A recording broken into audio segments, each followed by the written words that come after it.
hablando sobre la economía jaguar con el primer vicepresidente de la República, don Francisco Gamboa. Perdón, voy de nuevo. Hablando de la economía jaguar con el primer vicepresidente de la República, don Francisco Gamboa. Muchas gracias por su tiempo. Muchas gracias a ustedes por la visita y por la oportunidad de poder exponer algunas cosas que son importantes que las personas que ven y escuchan estos canales de la República sepan. Don Francisco, ¿cómo han visto el comportamiento de la economía en los últimos años? En los últimos años hemos sido, y a hoy, a agosto de 2026, seguimos siendo una economía jaguar. ¿Basado en qué? En hechos claros, contundentes, medibles y verificables. Por ejemplo, en materia de crecimiento económico, que es el crecimiento de la actividad productiva del país, de lo que se produce en Costa Rica, de los productos y los servicios que la economía costarricense produce. El crecimiento anual de la producción entre 2022 y 2025 fue de casi un 5% al año. Eso es una tasa sólida, alta en el contexto internacional. Para 2026, todos sabemos que la última proyección del Banco Central es de 3.4%. Eso es superior a lo que crecerá la economía mundial y superior aún más a lo que crecerá la economía de Estados Unidos. Segundo, las reducciones de pobreza que ha tenido este país. Este país, con respecto a 2021, con respecto a 2019, para hablar de un año previo a la pandemia. Con respecto a ese año, 2019, en 2025, la pobreza y la pobreza extrema se lograron reducir un tercio, una tercera parte. Desempleo. El desempleo al mes de mayo de 2026, que se ubica en 6,7, eso es la mitad prácticamente de la tasa de desempleo que nos encontramos en mayo de 2022. Exportaciones. Las exportaciones en 2023, 24 y 25 crecieron a doble dígito, o sea, más de un 10%. Las ventas de productos costarricenses al mundo. Y resulta además que en lo que llevamos de 2026 seguimos teniendo un crecimiento importante. En materia de inversión extranjera directa, en 2024 y 2025, los últimos 2 años completos, se ha superado por primera vez el récord, el techo de los $5.000 millones al año. Y finalmente, en materia de finanzas públicas, que es muy importante, las finanzas del Estado, cómo andan, porque eso tiene muchas implicaciones en la estabilidad económica, obviamente en la sostenibilidad de las finanzas públicas a largo plazo, en cuán endeudados o cuán no endeudados van a quedar las próximas generaciones. Esa gestión responsable estuvo muy presente en los últimos años cuando las calificadoras de riesgo mejoraron las opiniones sobre las finanzas públicas de Costa Rica y la capacidad de cumplir con sus obligaciones. Y a mayo del 2026, que es la última cifra que se tiene disponible, persiste un superávit primario del 0,5% del PIB. ¿Qué es un superávit primario?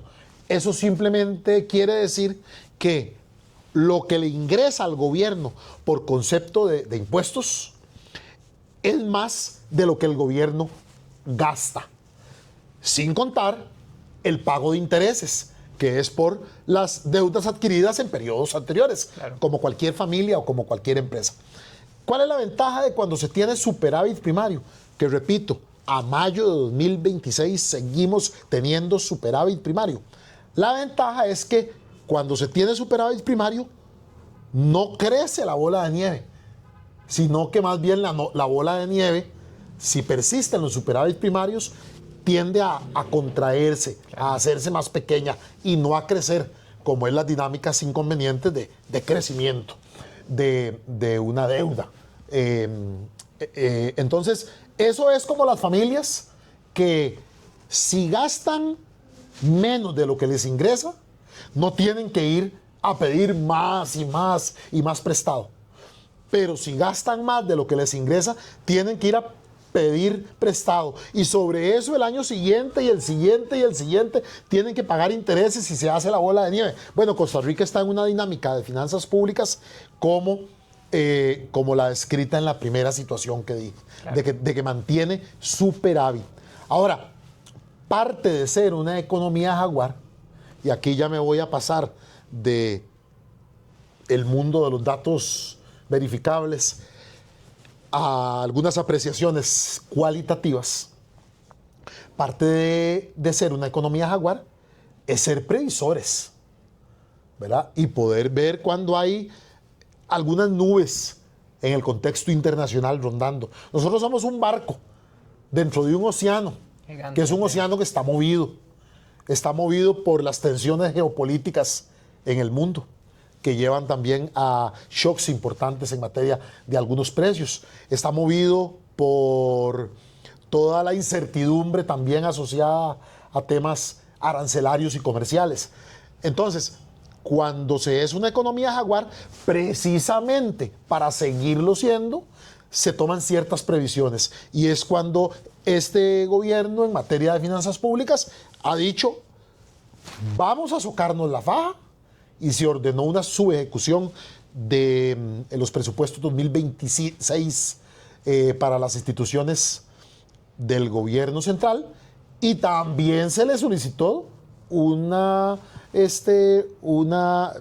sacrificio a los otros poderes del Estado, que es muy justo y correcto y apropiado que ocurra, porque cuando hay que socarse la faja, tenemos que socárnosla todos. Claro. Y bueno, y también se determinó algún tipo de disminuciones, digámoslo así, del techo presupuestario que se había dado a conocer para 2027. Lo primero que puede pasarle a una economía en buen estado y saludable, como es la nuestra, para dejar de serlo, es no ser previsor, ¿verdad? Y no adelantarse. Entonces, por eso es que nosotros, con mucha responsabilidad, prudencia y buen criterio, dijimos, ok, por todo esto que está pasando a nivel internacional, veamos ese tema en los gastos y vámonos con todo en contra de la evasión, el comercio ilícito, el contrabando, y vean lo firme que hemos sido. Aquí básicamente alguna gente tiene que dejar de no pagar los impuestos que le toca pagar y cumplirle al país, cumplirle a la sociedad. Y eso es una gestión fuerte que está haciendo el Ministerio de Hacienda, y que los sectores productivos están muy optimistas y muy satisfechos. Y hago ese énfasis de los sectores productivos porque yo sé que este es un medio que los sectores productivos siguen con frecuencia y ven. Y entonces yo creo que muchos que estén viendo esta entrevista se van a identificar con ello, con que están aplaudiéndole al gobierno la lucha contra el comercio ilícito, porque ese comercio ilícito es el principal enemigo de los empresarios micro, pequeño, medianos y grandes que cumplen con sus obligaciones. Claro. Entonces, por eso eso es muy importante, quería resaltarlo. Claro. Don Francisco, varias preguntas. Primero que todo, hablando de crecimiento de la economía, digamos en 10 años o sea, poniéndonos en modo de viendo hacia el futuro, ¿cuáles van a ser las industrias más fuertes en 10 años, considerando el crecimiento que está viviendo el país hoy en día? Bueno, yo creo que es importante. El país ofrece y tiene muchas fortalezas, que muchas actividades que hoy son importantes van a seguirlo siendo. Claro. ¿Verdad? Entonces, obviamente, todo lo que tiene que ver con sectores importantes en los que hemos atraído inversión extranjera directa, que lo que hace es tener operaciones productivas en Costa Rica, en bienes y en servicios para exportar al mundo, vamos a continuar, por supuesto, siendo un destino confiable, como lo hemos venido siendo. Obviamente ahí hay retos que no los tenemos que ver solo nosotros, sino que los tienen que ver las empresas globalmente, que es todos los trabajos que van a ir siendo en alguna medida sustituidos o impactados por la inteligencia artificial. Eso va a también impactar la inversión extranjera directa y los países van a tener que ser versátiles en qué líneas nuevas atraen inversión para continuar generando empleo. Pero obviamente también va a generarse empleo en los sectores que, digamos, atienden directamente la demanda interna, el consumo de los hogares, el sector de venta, comercialización y distribución de productos, por supuesto, porque vamos a seguir siendo un mercado interno cada vez con mayor poder adquisitivo, sí, y mayor demanda y mayor poder de compra, y eso es muy importante. Y bueno, y también obviamente el país tiene potencialidades importantes en materia de agroindustria, y tiene potencialidades importantes en materia de un gran sector económico que ha tenido como el turismo, ¿verdad? Entonces, yo creo que al país le vienen grandes cosas, vive grandes cosas, ha venido también teniendo grandes cosas. Por ejemplo, el año pasado, que el Banco Mundial nos clasificó por primera vez como una economía de ingreso alto. Eso es importante, eso ejemplifica, denota el mejoramiento en la calidad de vida. Claro. Los salarios reales, el ingreso real, que es para cuánto alcanzan los ingresos de las personas, incluyendo por supuesto los trabajadores. Claro. Bueno, tuvieron en los últimos 4 años crecimientos que no se habían visto. Y eso es importante. Y yo creo que de muchas maneras, la mayoría de costarricenses ha estado muy contento y satisfecho y optimista de cómo va la economía internacional, de cómo va la economía de Costa Rica, pese a la coyuntura este año, claro, de mar picado internacional. Claro, de hecho había entrevistado a doña Carla de Recope hace como unas semanas y estuvimos hablando sobre cómo han logrado seguir suministrando petróleo, y me parece que no, o sea, que ella no tenía ninguna duda, preocupación. A cambio, otros países del mundo con todo el tema en Irán no han logrado tener un buen flujo de combustible. Sí, ella ha expuesto efectivamente, y bueno, y en la entrevista que ustedes le hicieron, sí, todos la pudimos ver.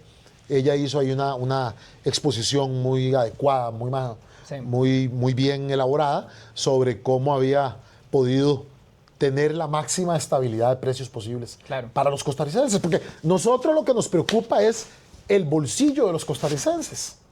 Hablando de otra cosa real, de la evasión, creo que hace unos buenos años había hablado con Albino Vargas y él puso la cifra como en $1,000 millones aproximadamente. No sé si hay como una cifra hoy en día más aterrizada sobre cuánto será la evasión, pero pues suena como bastante. Vea, sobre que hay una gran evasión en el país, contra la que hay que luchar y contra la cual este gobierno está completamente decidido a luchar de manera frontal, no hay la menor duda.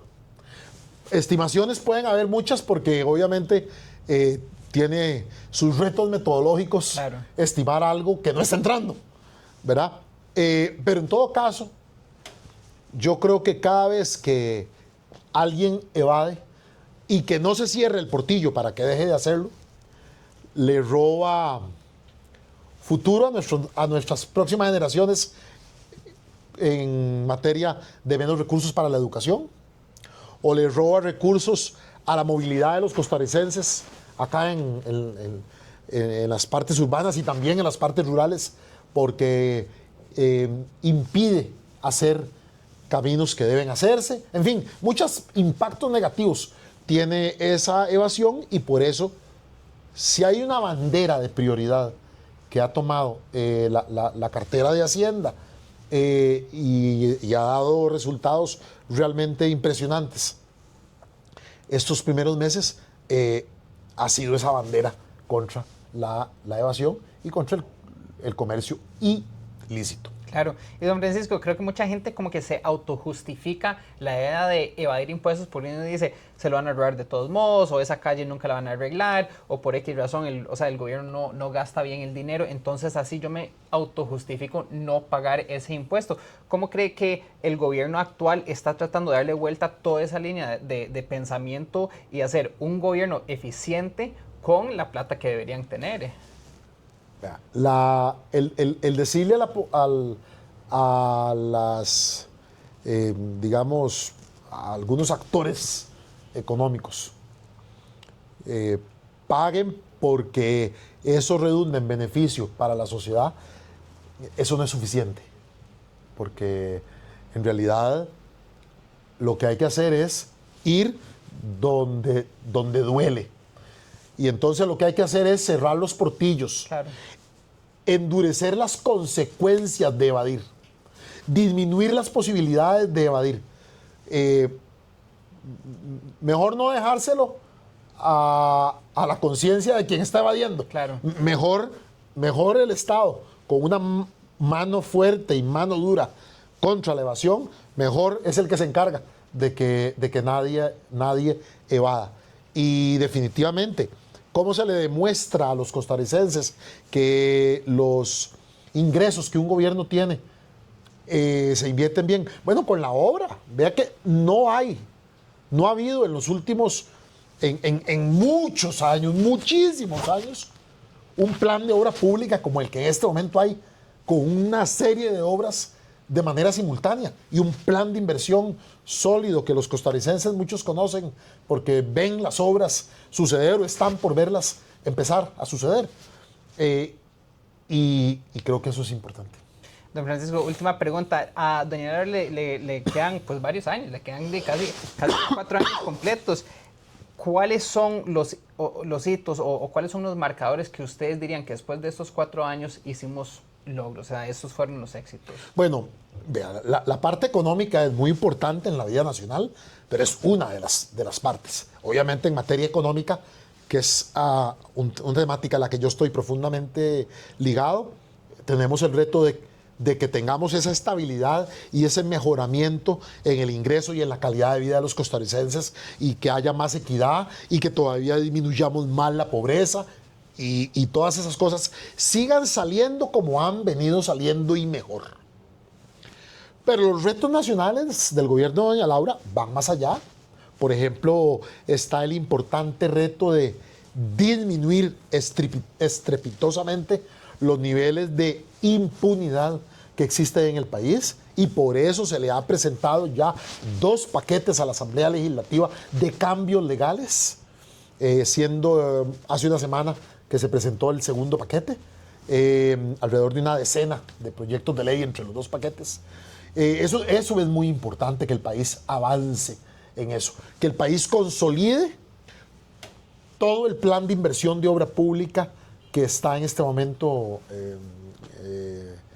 planificando y empezando a ejecutar o ejecutando, dependiendo de la obra.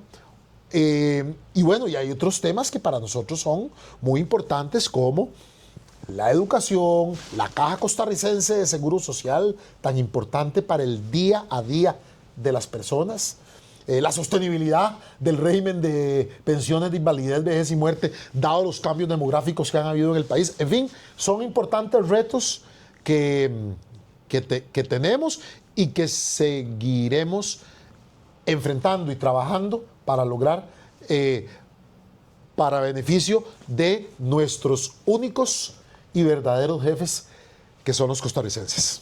Don Francisco, cerremos con el resumen de los 6 indicadores. ¿Eran 6? Sí. Algunos de los 6 se habrían en más, ¿verdad? Ajá. Pero siquiera hacemos un indicador. Sí. O el resumen de los 6. Sí.